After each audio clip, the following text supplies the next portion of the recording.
Den 30. august gæstede den færøske singer-songwriter Teitur ungdomshuset Walker i Middelfart. I den forbindelse var Middelfart Lokaltv så heldige at fange ham, inden han gik på scenen, til en lille snak om hans musik og færden. Vi tænkte på, om du måske kunne fortælle os lidt her om den her koncert, der du skal spille her om lidt. Det er en akustisk koncert, Ja. primært. Ja, altså det er jo kun mig solo, som spiller. Jeg er ikke sådan rigtig på tur lige i øjeblikket, så jeg har bare spillet en koncert i Bornholm, hvor jeg også har spillet solo, og så skal jeg spille her hos jer og så i Aarhus. Så det er bare sådan en lille kort turné. Så jeg har bare taget gearet op i en bil og kørt hertil selv, altså det er også kun mig, der er med. Ja. Det er faktisk rigtig hyggeligt. Det er sådan en lille hyggeturné. Ja. Hvordan er det altså, nu har spillet på sådan en lille spillested som Walker eksempel? Nu har du spillet på Roskilde Festival, som er en kæmpe festival. Ja. Hvordan er det at spille på små spillesteder frem for store spillesteder? Jamen, det er jo forskellige ting. Altså, i går så stod jeg på scenen der i Mindesparken, så hvor de åbnede Aarhus festuge, og hvor der var sådan, jeg ved ikke, 30.000 mennesker eller sådan noget, ikke? Og der kan man kan ikke rigtig høre noget, man har høretelefoner inde i, og man kan ikke rigtig se menneskerne, men det lyder virkelig højt, og det er sjovt, og det har sådan en vild energi.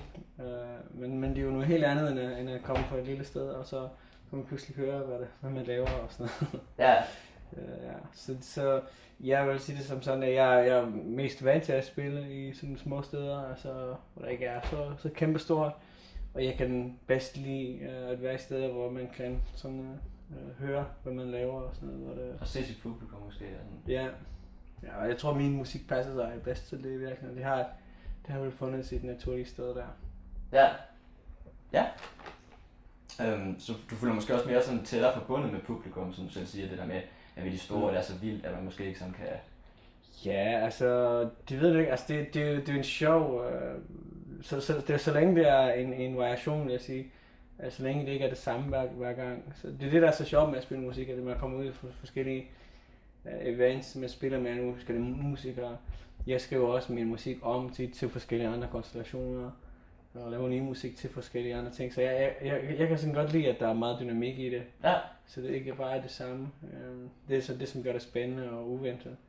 Og det ved man med det samme, når man går i gang med at rejse og spille musik, at den ene dag så står man foran rigtig mange mennesker, og den anden dag så står man på et lille spillested, og den ene dag så får man en kæmpe luksusmåltid, og den anden dag så spiser man en sikkert. Altså, det er sådan er det altså at være musiker i dag. Ja, det var der med en afveksling. Ja. Nu ser du selv på den her lille hyggeturné. Og sådan, ja. Hvordan kan det egentlig præcis være, at vi netop Walker kom på dit turnéprogram her? Jamen for at være helt ærlig, så ved jeg det heller ikke. Jeg blev spurgt om det, og det passede så godt ind i min kalender. Ja. Ja. Har du tidligere spillet koncerter i Middelfart eller omegn? Nej, altså nu har jeg jo mest været i Odense og Fredericia og sådan noget der. Fredericia har jeg spillet et par gange, nok mest i Odense. Men så har jeg, sådan, før jeg lavede plader og alt muligt, før der var lille, der spillede jeg engang på Strip efterskole, nej, jeg hedder den ikke, Idræts efterskole. Idrætsskole, ja, det tror jeg, ja. Og det var, der spillede jeg tror jeg lavede sådan noget, spillede improvisationsklaver, jeg lærte det, folk at improvisere. Ja. Og det var min ekskærestes lillebror, som gik på efterskolen. Så han havde ordnet det, at jeg skulle komme komme en tur. Og på det tidspunkt, så boede jeg jeg boede måske i Holstebro, tror jeg, på det tidspunkt. Jeg var kommet til Danmark en gang. Ja. Ja. Så det må være en del år siden. Ja, det er mange år siden, ja. Ja. Dit seneste album, Story Music, er lidt atypisk forhold til dine tidligere studiealbums. For det første, så er det indspillet på Færøerne, hvorimod det har din tidligere musik været. Hvordan kan det være? Jamen, det har sine sådan naturlige grunde. Altså, der har aldrig været et rigtigt musikstudie på Færøerne, altså, som kan have konkurreret med de andre, man kan vælge imellem, ligesom. Og så har min allerbedste ven og lydmand så bygget det her studie for et par år siden, så det lød simpelthen i kortene, at jeg skulle lave den der. Og så, og der er også en anden ligesom, ting med det er jo, at jeg rejste derfra fra Færøerne, da jeg var 17-årig, og fra et Færøerne, hvor man ikke kunne leve af at spille musik, hvor det at spille musik, det blev ikke taget alvorligt. Jeg har så opbygget mig sådan en frygt om, at man ikke kan spille musik der, man kan ikke gøre ting der, og jeg skal ud og være professionel, og så tog jeg til USA og fik stor pladekontrakt, og du ved, var sådan lille rockstjerne der, og tjene en masse penge, og sådan.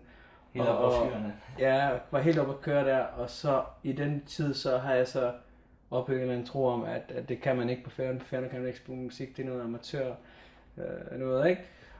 Og så, når man så bliver mere voksen, så finder man ud af, at nej, måske skal jeg jo virkelig bare gøre det, gennemføre det der. Hvorfor skal jeg ikke kunne lave musik på Færøerne? Det er noget pjat, ikke? Fordi der er jo sindssygt mange musikere, der er rigtig mange ting at trække på. Der er en kultur, der er også en spændende færøsk musikkultur, som man kan udforske. Og det har jeg så også gjort i den her plade, at taget på mange af de ting, som er færøske, og brugt lyde fra naturen, og indspillet i huler, og lavet kædedansrytmer, og sådan nogle ting der. Så måske er sådan lidt færøsk world music på en måde. Ja. Så jeg tog det som en udfordring, netop for at bevise mig selv, at det kunne jeg godt, og for at det som at komme med ind i musikmiljøet igen på en anden måde. Så det var sådan princippet din egen personlige udvikling, der ligesom gjorde, du tilbage til rødderne, og ligesom prøvede at udfordre dig selv på en ny måde. Ja, og faktisk også så er det meget tråd med sådan den her bevægelse, der er i økologi og mad og sådan noget, med at man skal hellere spise det, som der er i ens egen have. Altså hvorfor lave musik med penge? Altså hvorfor ikke lave det med lige dem, der du er sammen med? Ja. I stedet for at bare udtænke ting og sådan noget. Nu skal jeg hyre dem og dem, og så skal de have en masse penge, og så kommer det til at lyde skide godt.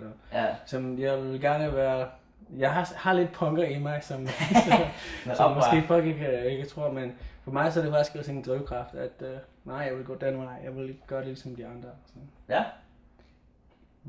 Hvad nu har jeg tænkt over selve titlen Story Music? Er det også sådan lidt det færøske, der indgår der med at selve titlen? Altså sådan det er de sådan største elementer i færøsk musiktradition og kultur i det hele taget. Det er faktisk storytelling. Altså det er jo de her gamle kvader, som man har fortalt og op og ned. Og også bare det, når man er i et lille samfund, i en lille ø, så snakker folk hele tiden historier om hinanden, og der kommer gående nogen fra gaden, så ved alle, jamen det er ham der, og hvis jeg skal uge, så er det der. Altså man snakker enormt meget om hinanden og med hinanden. Og så, og min musik har altid været ligesom storytelling musik. Så for mig så, det at kalde pladen story music, det er også sådan en måde at sige på, det er den slags musik, som jeg gør. Det er en slags story music. Det handler ikke så meget om andre ting, men det er meget det, der er, sådan, er det centrale i mine sange, det er det her storytelling. Ja. Du har også fået igennem tiden fået en del anerkendelse for din musik og dine kunstneriske udfoldelser. Hvordan så fik du jo en royal hæderspris her tilbage i juni måned? Ja. Er du glad for den? Ja, det er rigtig fint. Det blev jeg virkelig stolt af, og jeg fik hæderen sammen med Thomas Vinterberg, som har lavet festen, og det synes jeg også var meget sejt, sådan at være der sammen med ham. Det følte jeg var meget cool.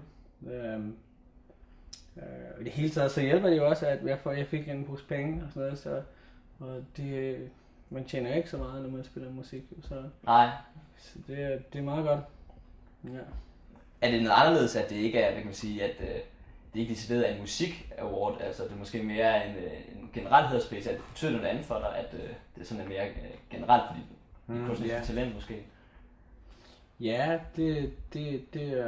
det gør det vel. Altså personligt så føler jeg mig altid sådan udenfor i, jeg ved ikke, hvis jeg åbner Gaffa eller sådan et eller andet, så føler jeg, at det er ikke mit crowd, og når jeg læser Politikken, så føler jeg sådan, det er heller ikke mit crowd. og jeg synes altid, at jeg føler mig udenfor på den måde, så jeg ved det ikke.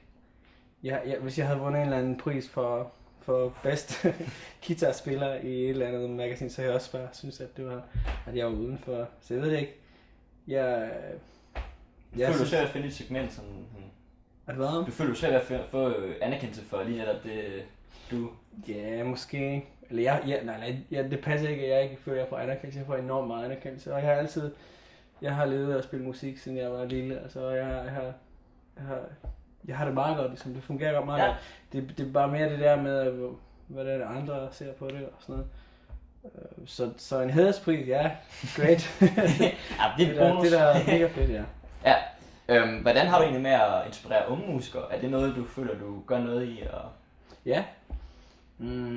Altså, jamen det er nok særligt i sådan en sangskrivning, noget som er noget, som jeg jo virkelig har brugt masser af ressourcer på. Altså fra jeg var helt ung, så startede jeg med at skrive sange. Og da jeg var sådan 17 år eller sådan noget, der har jeg skrevet hundredvis af sange. Og så blev jeg bare ved med at skrive sange, og så fik jeg sådan en forlagskontrakt i USA, da jeg også var først i 20'erne. Og så skrev jeg flere hundredvis af sange til med alt muligt der. Og har ligesom opbygget en kundskab om det at skrive sange. Hvad er det for noget at skrive sange? Hvordan fungerer det?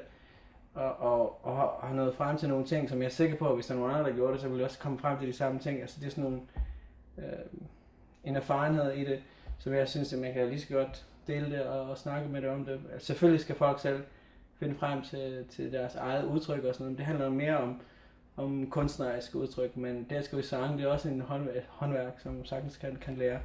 Jeg kan godt lære at slå sømmene i, men jeg kan ikke lære dig at være arkitekt, men der er nogle helt enkelte ting, som man sagtens skal fralære, som jeg synes er fede at lære fra sig. Ja, jeg vil gerne ind og se på din hjemmeside, hvor du har lavet et opslag, hvor du ligesom gav nogle råd til, hvordan man kunne skrive sange, og ligesom lære at slå sømmene i, som du selv siger. Ja.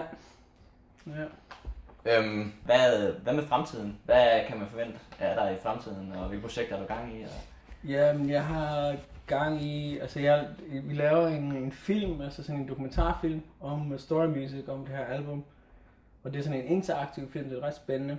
Det er faktisk en browserfilm, som du så, det starter så med, det starter ind i en hule på Færøerne, og så ser du sådan 3 minutter, og så kan du vælge, så kommer der 3 valg, så kan du vælge at gå enten i studiet, eller ude i naturen, eller hjem til mig for eksempel. Så vælger du en af de ting, så sker det samme, så er der 3 minutter, og så kommer der flere valgmuligheder. Så det er sådan en film med over 100 timers film, og ingen ser den samme film. Så det er sådan et stort projekt, som altså jeg ligesom laver den ikke selv, men der er nogen, som laver den, og som jeg så følger lidt med i selvfølgelig. Og det er også sådan et stort projekt, som er i gang nu. Og så ellers så skal jeg har faktisk bare holdt fri i nogle måneder, og ikke lavet noget som helst for at se det lige ud. Jamen det er også meget og det har jeg nemlig aldrig rigtig gjort, altså, så det fandt jeg ud af i sommer, at det kunne jeg rent faktisk tillade mig. Også takket være Prince-kanalen måske. Og så har jeg faktisk bare holdt fri, og så var det længe, og det har jeg ikke sådan fået gjort i mange år. Og så nu her i september, så vil jeg starte med at skrive igen. Jeg har en bestillingsværk, som jeg skriver også mange sådan partiturer, altså sådan noget musik, og så har jeg sådan et bestillingsværk, som jeg skal lave her i løbet af vinteren. Okay, så der er nok travlt i fremtiden her. Ja, der er altid masser at lave. Altså, jeg har nemlig svært ved at holde tilbage. Altså, jeg skal minde mig selv om at sige lidt nej og ikke. Husk at slappe af. Ja. Jamen, mange tak for det. Ja. Tak fordi du gør at stille op. Ja, men det er no problem. det er ligesom, de er bare, jeg tror det kom bare sådan rimelig naturligt. Altså.